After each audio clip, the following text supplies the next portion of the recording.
IDF soldier confesses that in Gaza it's permissible to shoot everyone, disputing the repeated claims of Israeli officials and their vehement supporters in the Biden administration who have scoffed at the idea that the IDF is targeting civilians.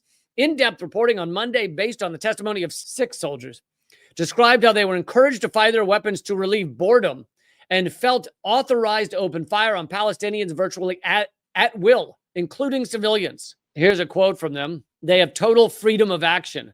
If there is even a feeling of threat, there is no need to explain, you just shoot. It is permissible to shoot at their center of body mass, not into the air. It's permissible to shoot everyone, a young girl, an old woman, anyone. Now, the reason they mentioned shooting into the air is because if you were trying to protect civilians, lots of times shooting in the air will, almost all the time, will get a civilian to run the opposite direction. Because there are very, very few civilians that will just walk towards a guy with a gun who's firing it into the air saying, get away from me. So if you want to clear crowds, you just fire into the air. But they're not even doing that. They're basically told, if you want to clear crowds, just kill people. Now, this is the definition of a genocide. There is no care for human beings. Completely sociopathic. And here's one more note on this. Now, I brought you these numbers, but here is a chart of the amount of death and destruction as the Lancet Medical Journal has revealed. A chart I created.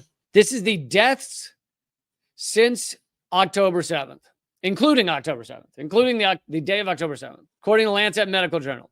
1,200 Israelis. And again, you guys know this, but I just included that number anyway. But you guys know that of those 1,200 Israelis, many of them, possibly half, maybe even more, were killed by the IDF. But I gave benefit of the doubt. 1,200 Israelis killed, 186,000 Gazans killed. So if you look at this on a pie chart or a donut chart, by the way, hello to everyone listening to the podcast. Thank you for being podcast listeners. And for anyone who wants to hear the podcast while you're in the car, just look up leecamp on your podcast platform. You should find it. If you put this on a pie chart, it means 99.4% of all the deaths since October 7th have been Gazans, Palestinians. 0.6% have been Israelis. And if you would imagine what that looks like, it basically is a hair's sliver is not Palestinian murder, is not murder of Palestinians. You know, of course, the mainstream media is not covering this.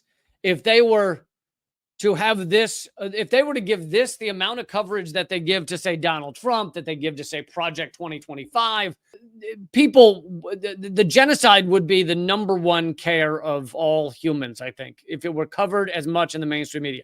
Instead, what you get is it's covered occasionally, and it's a lot of equivocating. Even if you're lucky and they show the point of view of a Gazan, they also make sure to show the point of view of an Israeli who says, I'm just very scared, because it's very scary to have a genocide nearby.